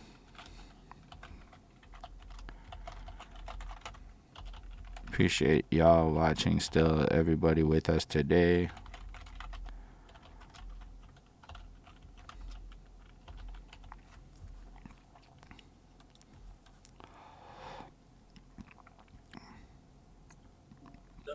All right, so speaking of AI, you want to try asking the chat bot a question or something?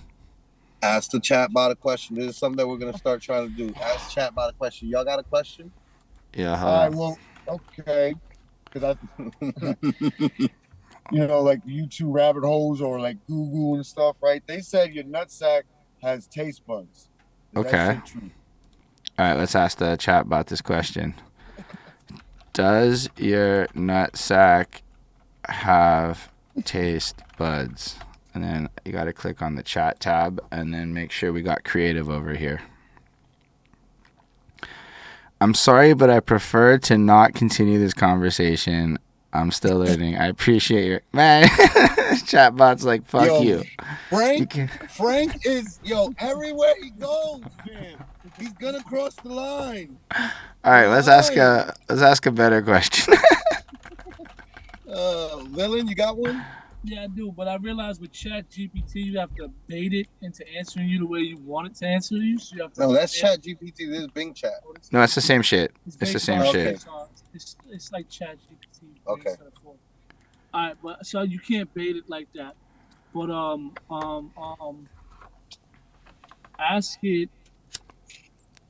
What it would prefer, red paint or blue paint? What would you prefer? Red paint or blue paint?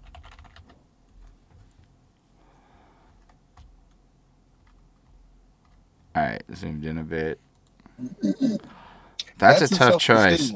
I don't have a preference. Have a preference of either color. But in this context, a human might say, that it depends on what they are painting and what mood they want to create. Red paint can be more energetic and stimulating, while blue paint can be more calming and relaxing. What do you think? What color do you think Littyyy Bro Flacko would prefer? It knows who you are because it's going to Google you. This is searching for you right now.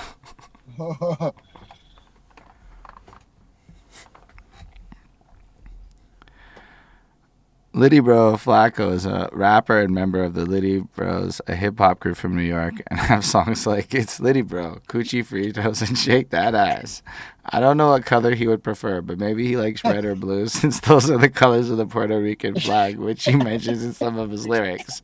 Racist. Yo, you racist chat. Show over, Holden. Okay, I'm out of here. I'm not fucking with this racist fucking machine, bro. All right? Play your goddamn song, Holden. I feel offended.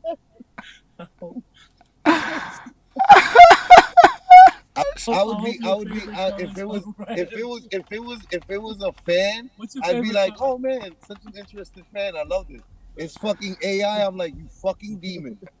Get out of He killed himself. And then, No, I mean, I'm sure they're still winning financially overall. oh, yeah, absolutely. They get paid every day. And they just dropped a bunch of shit. And it's exciting. But Nickelback, weirdly, is more popular now with, like, all the men grew up and admitted they like Nickelback the way people admitted they like Spice Girls and shit later on. So now it's, like, okay to like Nickelback. By the way, white people are so weird for all that shit. It's like, just admit what you like when you like it. Like, what the fuck is the big deal? And Why are you making such a big deal out of some shit that's not a big deal, bro? You're making the big deal, bro. Chill the fuck out. And it's always this, like, attitude. Everywhere I go online is like that. If I'm in a comic book group on Facebook, there's always some old white guy like, oh, man, these comics have sucked. Ever since I stopped being a young guy who bought comics, comics have sucked. Like, no, you're just miserable at life, my guy. And you don't enjoy anything. And old white men have that thing. But old men, period, have that thing about them. Like, you get older and the men become more and more miserable. The more and more bitter, the less that they've achieved in their life. Right. This was the song that I was talking about earlier. Come on and drop it. Talk about 40 million. We gon' run, we gon' run, we gon' run. If I make 40 million that year, we gon' run, we gon' run. It's not a good year. Inherit the earth. I'm just tryna, what up, Zo? Run through the money, run. And it's not that I'm not humble. I'm just tryna, hey yo, run through the money, run. This is my gift of life. I'm tryna blow a check, getting this money. I'm tryna blow a check, getting this money. Tryna pull up in the phone, get that money. And make the niggas upset, so we get that money. Go, yo, money, go. I'm just trying to run through it. Heard them niggas making threats, tell them come do it. All my niggas with the shit, even in a fist fight. Bet them niggas still gon' bring a gun to it. Yeah, I'm just trying to pull up in the vet. Hit the block, make them upset. I ain't done yet. Girl, I'm on the cash route. Motherfuck love, young nigga trying cash out. I'm on a money mission, bitch. You looking for attention, trying to make a nigga kick it so I can blow your bag out. I ain't with the bullshit, I'm trying to make some money. My niggas got kids and all of them babies hungry. I gotta feed them hitters, they the ones that come and get you just in case one of you pussy niggas wanna act funny. I'm just tryna run through the money, run. Yeah. I'm just tryna run through the money, run. Yeah. I'm tryna blow a check. I'm tryna blow a check.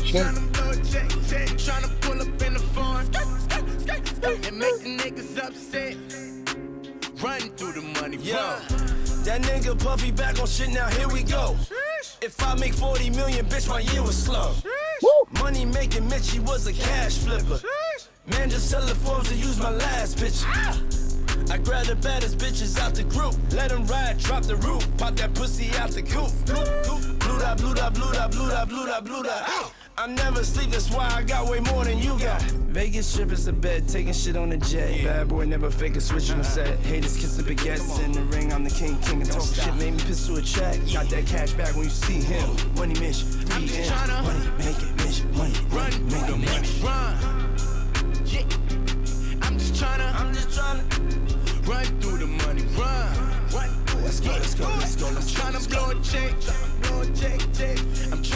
a check, tryna pull up in the farm and make the niggas upset. Running through the money, run. Running through the paper like Scott Storch. Running through the paper like I'm out of eyes. I got that dirty money, Puff got the force. That coupe 300 like Kevin Lyle. Black rose, yellow rose when I hit the court. My niggas ballin' like Fab Five, Final Four. We here at the last supper tryna eat a feast. My last two bitches, 100 million. Rap turn this shit up.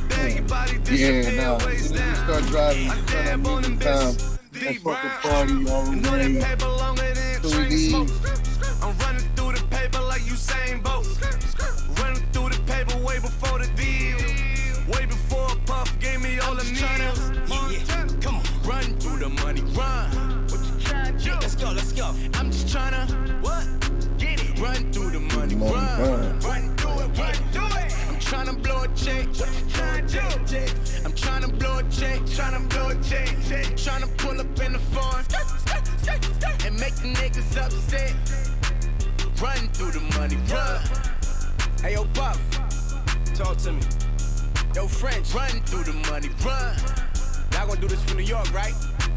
New York, motherfuckers, where we run don't play. Money, run. I'ma do this for the 305. 305, my second home. Run through the money, run. There's a mention 305. I see you. Miami. Run through the money, run. Don't let nothing stop you, man. Don't let nothing stop you. Hey. All right. Don't let nothing stop you. Motivational speaker shit. What did I tell you, man? It's been my motivational speaker since I was a kid, bro. Like, That's listen to that man. He be spitting that. That's motivational stuff. I mean, he's flexing, but he's also saying you can go get yours. Yes. Which is worth pointing out. But yeah, I guess that's the show today. Thank everybody for coming through and watching and being a part of it. Let us know in the comments in the future what you want to see us talk about in the following episodes. So whenever you're watching this, you know, put your little news stories you want us to cover. Subscribe, like, follow. Thanks for all the people that watched live. We appreciate y'all. Hit up the Patreon at patreon.com/perspectives and come get a guided tour of New York with Littyyy Bro Flacko.